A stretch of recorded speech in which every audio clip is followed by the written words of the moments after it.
Oke, selamat pagi semua. Assalamualaikum warahmatullahi wabarakatuh. Kali ini saya akan menerangkan masalah kimia sintesis yaitu diskoneksi ya. Apabila dijadwal adalah diskoneksi CX ya, 2CX. Cuma kali ini saya akan menerangkan secara global karena dulu waktu saya diterangkan pun untuk kimia sintesis eh, supaya tidak terpecah-pecah, maka kita terangkan dalam satu topik sehingga akan lebih mudah dimengerti. Oke, mengapa seorang farmasis perlu belajar sintesis? Ya, ini adalah proses penemuan obat baru. Awal yang kita lakukan yaitu proses screening melakukan suatu dengan komputasi, baik itu molecular docking, kemudian dengan molecular dynamic, kemudian kita tinjau aspek farmakokinetiknya dan lain-lainnya, akan didapatkan suatu senyawa. Senyawa ini adalah senyawa masih dalam imajinasi komputasi.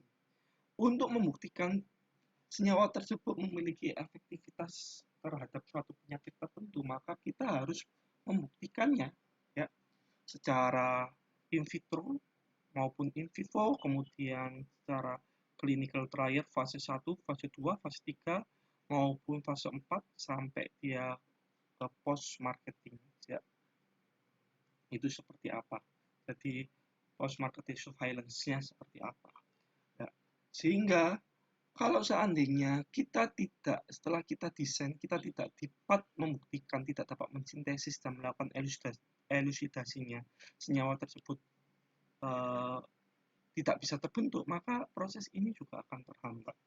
Maka sangat perlu seorang farmasis paling tidak belajar dasar-dasar proses sintesis seperti apa. Tapi kalau di negara maju proses ini wajib karena memang di negara maju farmasis sudah dibagi menjadi dua, lebih ke arah clinical pharmacist atau ke uh, pharmaceutical science. Jadi ini ada dua jalur yang berbeda. Tapi kalau di Indonesia memang farmasisnya kebanyakan antara industri sama klinis. Industri pun tidak melakukan sintesis, lebih ke arah me to product, yaitu beli bahan baku, kemudian di sini memformulasi, di sana membuat sirup, kita juga membuat sirup. Oh, di sana membuat tablet, kita juga membuat tablet di situ. Nah, ini emang pekerjaan bagi negara-negara maju, ya. Tapi kalau diingat farmasi meskipun juga kita bisa mensintesis, tapi ada rekan-rekan dari kimia murni yang akan menyokong membantu kita karena emang fokus backgroundnya untuk sintesis ya. Kemudian ada juga jadi overlappingnya nanti dengan bioteknologi dan lain-lainnya, botani dan lain-lain. Ya, oke. Saya lanjut. Contoh, kita ingin mensintesis neostigmin. Apa sih neostigmin? Neostigmin ini adalah antagonis atau inhibitors ya acetylcholine esterase. Acetylcholine esterase kalau dihambat maka asetilkolin dalam tubuh akan meningkat sehingga dia akan dapat berikatan dengan reseptor uh, asetilkolin yaitu muskarinik maupun nikotinik sehingga apa yang akan terjadi maka itu banyak organ yang akan dipersarafi ya sehingga enostigmin ini biasanya banyak digunakan dalam klinis sebagai untuk kalau diagnos hampir sama ya untuk diagnos myasthenia gravis endofornium.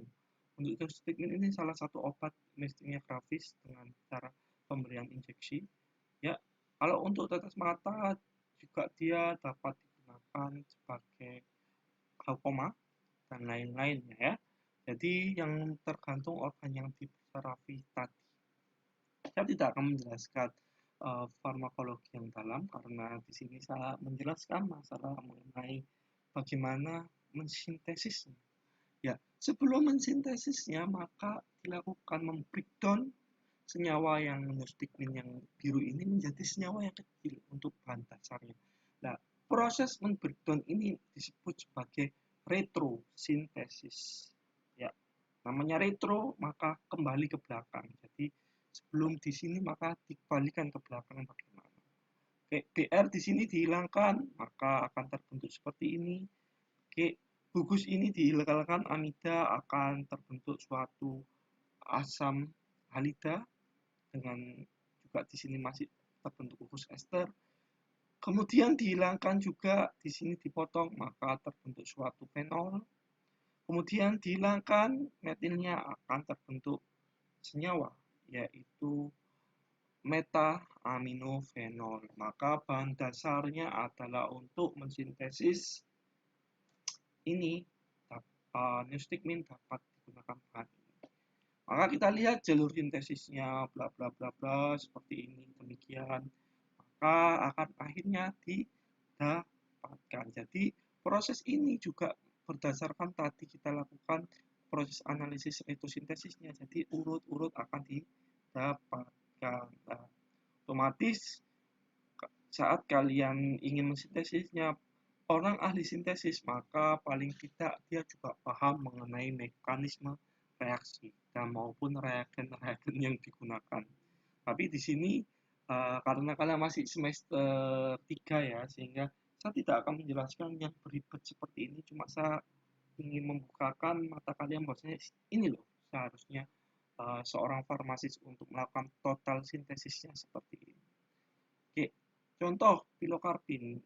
Ya, ini suatu alkaloid yang ditemukan di tumbuhan dan juga bisa dilakukan sintesis obat ini, obat tetes mata yang digunakan untuk glaukom yang dapat digunakan untuk menurunkan tekanan IOP, intraocular pressure atau tekanan okular dari mata, ya. Sehingga bagaimana prosesnya? Maka kita lakukan retrosintesis analysis, ya, analisis retrosintesis. Maka akan didapatkan dari prosesnya senyawa derivat furan, ya, ini yang nanti akhirnya kita lakukan proses sintesis. Proses sintesisnya juga beribet, ya, dari seperti ini ada jalur A dan jalur B. Cuma saya tidak akan menerangkan yang terlalu dalam karena kita masih pemula, ya. Saya sendiri masih pemula. Oke, untuk donepezil. Donepezil ini adalah obat Alzheimer. Dia menghambat asetilkolin esterase sehingga asetilkolin meningkat, ya. Jadi untuk penyakit Alzheimer kalian tahu terbentuknya beta amiloid di dalam sel-sel saraf yang ada di otak menyebabkan penyakit pikun lupa, ya. Ini akan bisa dikurangi dengan cara pemberian obat donepezil. Biasanya nama dagangnya kita menggunakan di klinis seperti Aricept dan lain-lain, ya. Oke, bagaimana prosesnya? Kita lakukan proses retrosintesis analysis. Ini kalau seperti ini adalah IGF, interconversi gugus fungsi. Nanti saya ajarkan juga apa yang dimaksud IGF dan lain-lainnya. Jadi kita belajarnya bertahap. Langsung, kalau misalnya saya langsung masuk ke obat yang seperti ini, kalian pasti akan bingung, ya.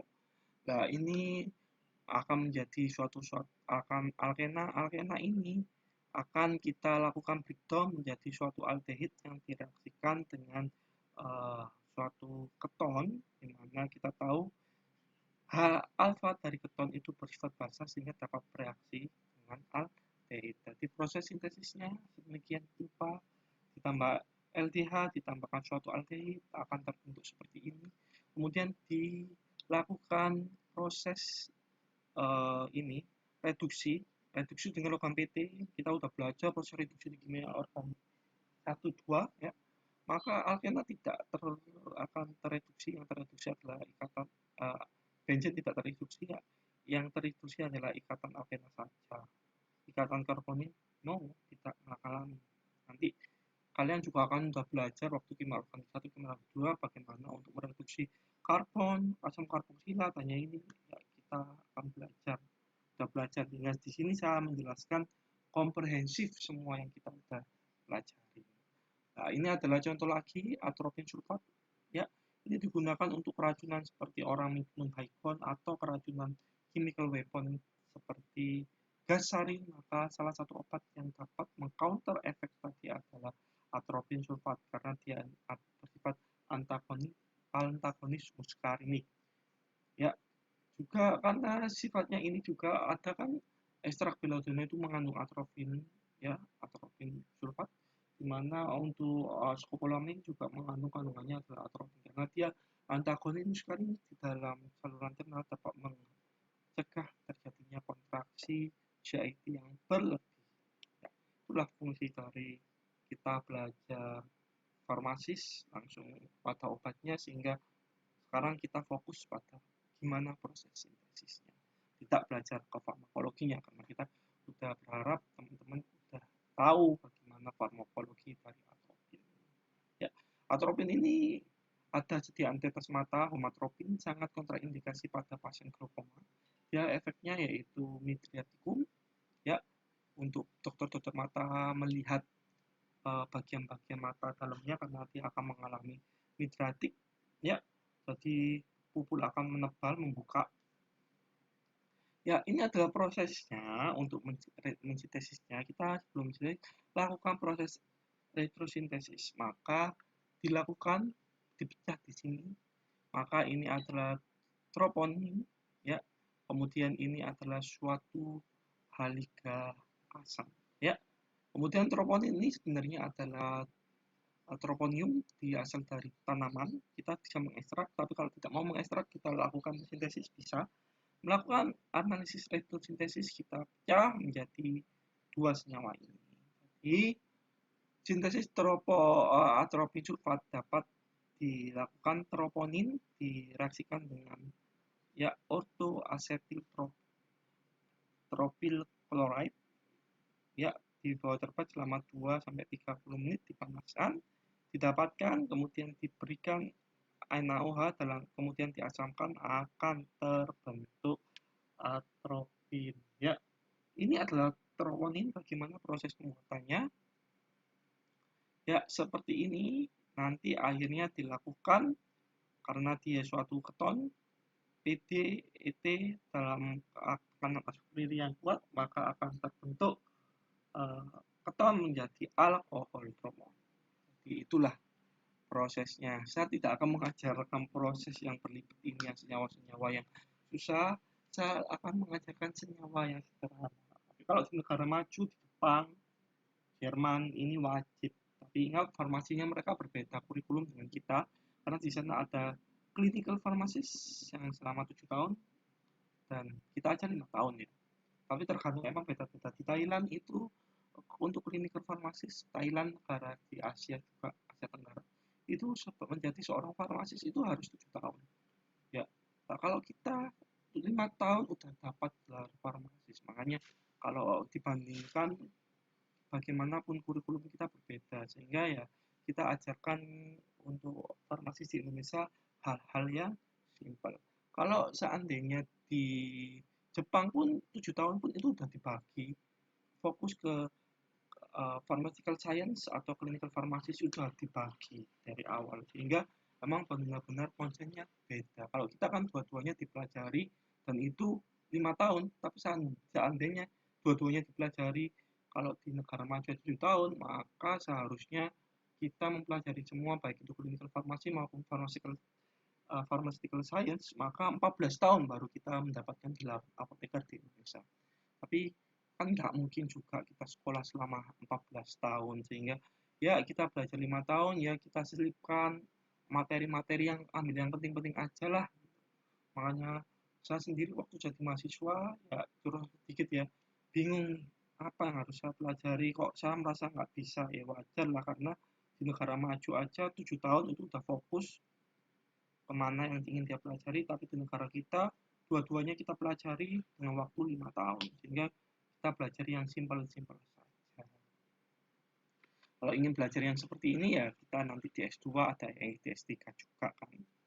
Oke, contoh ethyl chloride ini sering kita gunakan, ya obat keras juga. Ini digunakan untuk apa, salah satu obat di soccer, basketball, karena ada cedera lutut atau apapun, maka disemprot ini. Maka ini adalah sifatnya anestesi lokal, ya, lokal anesthesia. Tapi obat ini tidak boleh digunakan tanpa resep dokter, karena banyak para kejahatan menggunakan ethyl chloride ini, disemprot di sapu tangan, kemudian mendekap korbannya, sehingga dia akan mengalami proses anestesi, kemudian tidak sadar, maka bisa diperkosa ataupun dicuri barang-barang.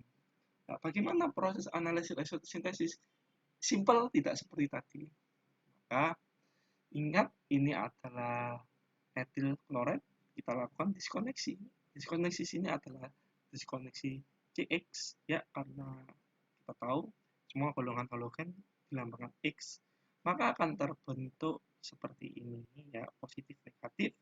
Maka ini sinton, maka akan sintonnya apa? HCl sama etanol. Maka proses pembuatannya yaitu etanol direaksikan dengan HCl, maka akan terbentuk suatu etil klorid dengan mekanismenya yaitu SN ya, substitusi nukleofilik. Tapi SN di sini adalah bukan SN2 tapi melakukan proses SN1.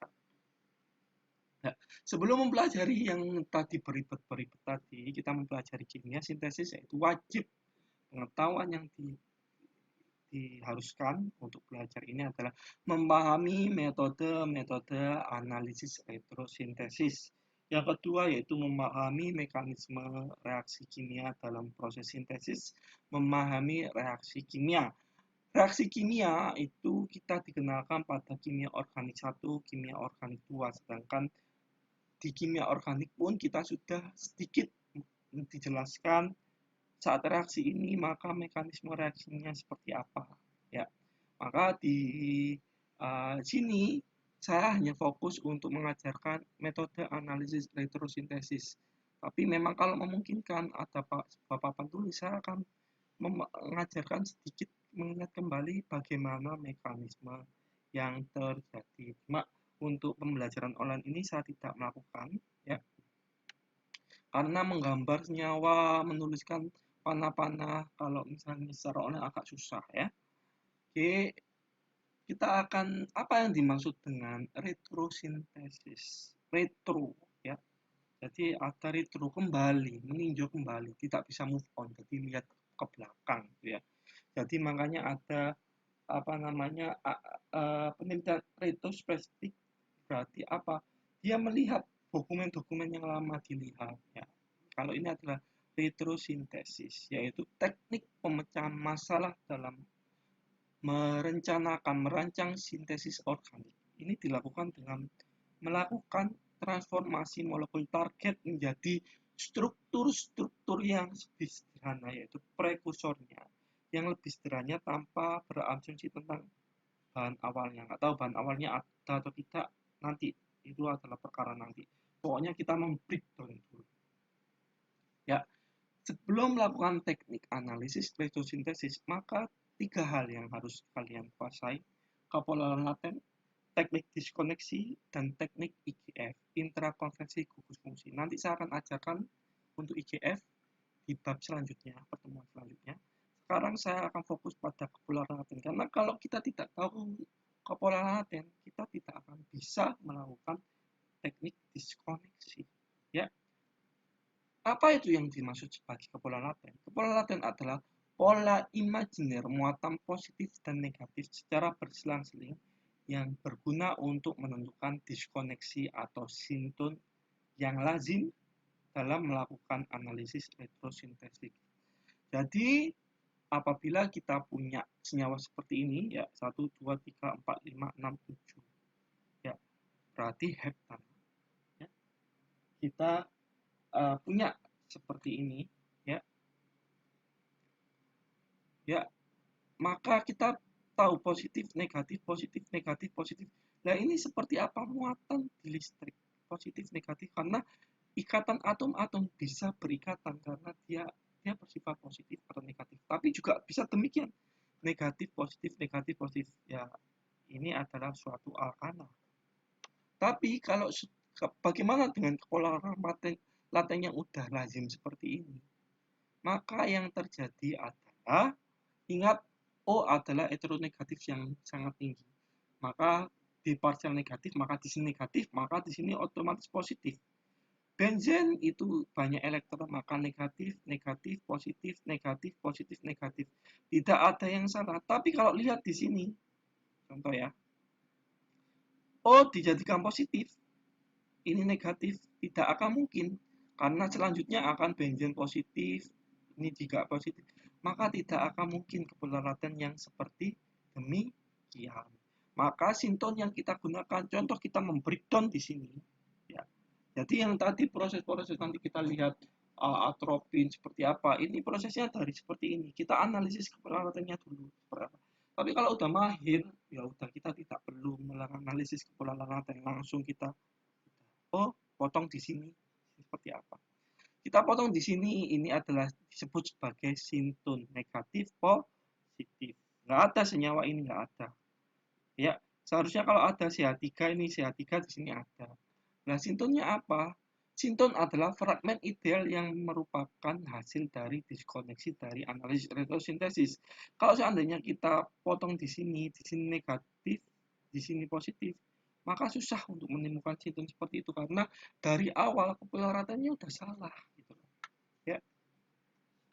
Apa itu diskoneksi? Diskoneksi adalah pemutusan imajiner suatu ikatan untuk memecah molekul menjadi molekul awal yang lebih sederhana yang memungkinkan untuk dilakukan analisis retrosintesis. Macam-macam diskoneksi CC, CO, CN, CX. Ya, jadi ini adalah macam-macam. Banyak, seharusnya banyak. Cuma saya ajarkan sedikit dulu pelan-pelan ya. Nah, dari proses diskoneksi ini adalah sintun, ya. Maka kita temukan yang senyawa apa yang similar, yaitu senyawa demikian, ya. Maka senyawa demikian ini akan dilakukan proses sintesis, ya. Ini litium kupri, ya, akan terbentuk senyawa seperti ini. Pertanyaannya, loh kok bisa? Maka pertanyaan tersebut bisa dijawab bagaimana mekanisme reaksi sintesisnya. Tidak saya ajarkan di sini karena kalau saya mengajarkan mekanisme reaksinya, maka saya butuh papan tulis yang lebih gampang untuk panah-panah reaksi. Ya. Cara lain, kita tidak hanya bisa membreakdown di situ, kita breakdown di sebelah sini ya. Maka terbentuk sintun seperti ini. Maka akan terbentuk, oh senyawa ini adalah seperti ini. Maka kita sintesis. Akan terbentuk. Kok bisa seperti itu? Kalian bisa melihat ini adalah reaksi Grignard menggunakan soft ya, reaksi yang lembut untuk LiCuR2 ya, akan terbentuk seperti itu. Cara lain, tak breakdown di sebelah sini ya. Oke. Saya breakdown di sebelah sini, maka negatif positif akan terbentuk sinton, maka di sini adalah ya BR, kalau kita lihat BR adalah muatan negatif, masih di sini positif. Nah, di sini kasih H karena akan menunjuk negatif ya. Karena ingat H alfa itu bersifat basah, asam. Saat direaksi menjadi basah, maka dia akan bersifat sebagai nucleophile. Jadi dikasihkan NaOH atau suatu basa yang lain. Ya. Oke, sebenarnya sih tidak NaOH ya. Suatu basa bukan selain NaOH, karena NaOH di dalam air. Kalau ada air maka dia rusak, tidak akan bisa terjadi. Direaksikan akan terbentuk sedemikian. Ya, kok bisa seperti itu? Saya tidak menjelaskan mekanisme reaksinya. Ya, bisa lihat dipotong di sebelah sini. Ya, maka ini negatif, ini positif. Positif apa? Oke, H. Ya. Kemudian ini NGBR, reaksi Grignard. Maka reaksi Grignard akan bisa masuk ke seni proses sintesis. Terbentuk ya seperti ini, dilakukan hidrolisis akan terbentuk molekul target. Ini sudah diajarkan semua di materi kimia organik 1, kimia organik 2 sebenarnya ya. Maka untuk membahasnya maka buka lagi materi kimia organik 1, kimia organik 2 ya. Kita bisa potong daerah sini juga ya, positif negatif, jadi nggak akan berlawanan dengan keperawatan yang sudah kita buat. Maka akan terbentuk reaksi kimianya di sini ya. Saat kita lakukan sintesis akan terbentuk demikian. Pertanyaan saya sebagai mahasiswa, kok bisa ya? Maka buka lagi materi kimia organik 1 dan kimia organik 2 ya. Kesimpulannya, satu senyawa bisa dilakukan analisis retrosintesis berbagai macam pemutusan, tergantung kita memutusnya di mana. Jadi Tidak melulu mensintesis paracetamol. Oh, saya dengan harus ini enggak. Kita lakukan pendekatan analisis elektrosintesis, di mana itu adalah bahan awalnya ada, kesukaan reagennya ada atau tidak, kesukaan dari orang mensintesis lebih familiar menggunakan metode yang mana, kemudian juga banyak hal yang kita saat memilih, kemudian rendemen salah satunya tinggi atau enggak. Oke. Ya, ini adalah simptom-simptom yang lazim. Kalau misalnya itu adalah positif, R positif bisa menjadikan BR, RI karena ingin tahu elektronegatif yang tinggi. Kalau negatif, maka MgBr ini adalah Mg itu adalah logam bersifat positif, maka di sini pasti negatif. Atau Li atau yang kita gunakan tadi lithium kuprat, ya, kupri. Kemudian kalau seandainya sintonya sedemikian, maka sama seperti keton, seperti ini di sini positif, maka epoksida atau seperti ini yang tadi ya, enon, suatu bentuk enon, atau seperti ini ya. Nah, ini CH3 ini, pulang CH3-nya. Ini adalah suatu malonat. Ya, ini adalah simptom-simptom yang lazim. Ya, tugas tadi kan ini tak kasih apa karbon, sekarang adalah hidroksi. Bagaimana analisis resosintesisnya dan bagaimana proses sintesisnya. Ya, jadi itu kasnya cuma simple satu senyawa saja. Terserah kalian potong di sini, potong sana, potong sini, potong sana, potong. Buat cuma satu, kemudian jalur sintesisnya seperti apa. Mau tidak mau kalian akan membuka materi kimia organik satu dan kimia organik dua. Ya, contoh aplikasi sederhana di dunia farmasi. Mensintesis asam asetil salisilat ini adalah obat kardioaspirin untuk dengan dosis 100 atau 80 digunakan untuk antiplatelet, tapi dosis 500 digunakan sebagai analgesik. Ya, bagaimana prosesnya?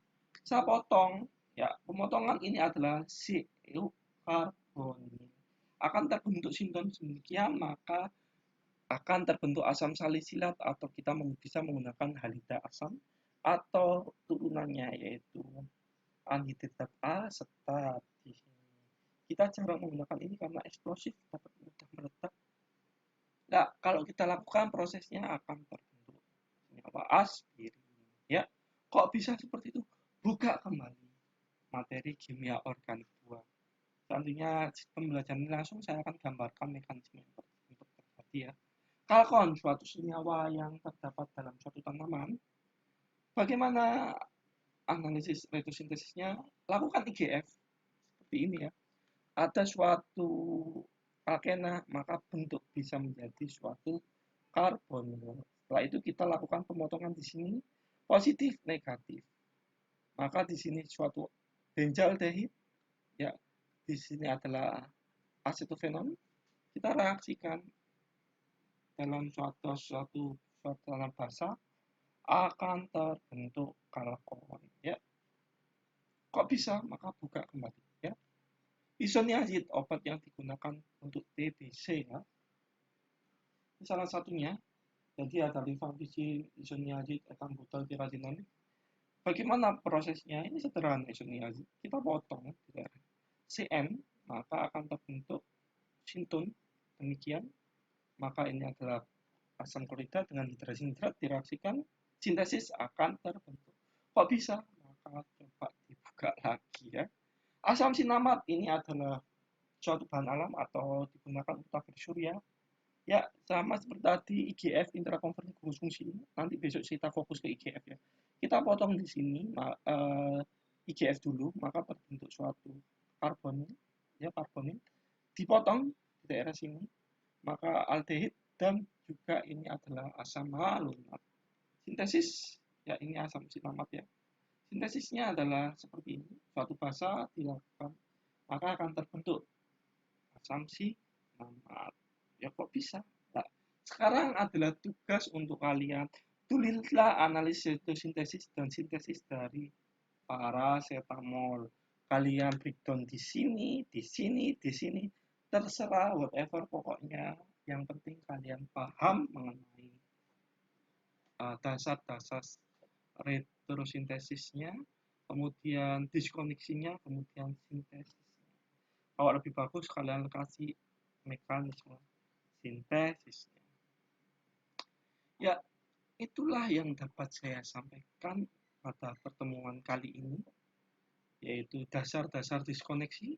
Bagaimana cara untuk mendiskoneksi, maka kita perlu dasar mengenai pepolaran laten.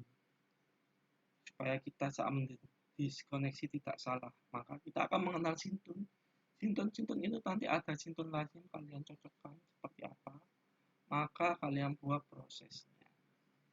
Ya, itu adalah proses pendekatan seorang farmasis dalam mensintesis senyawa obat.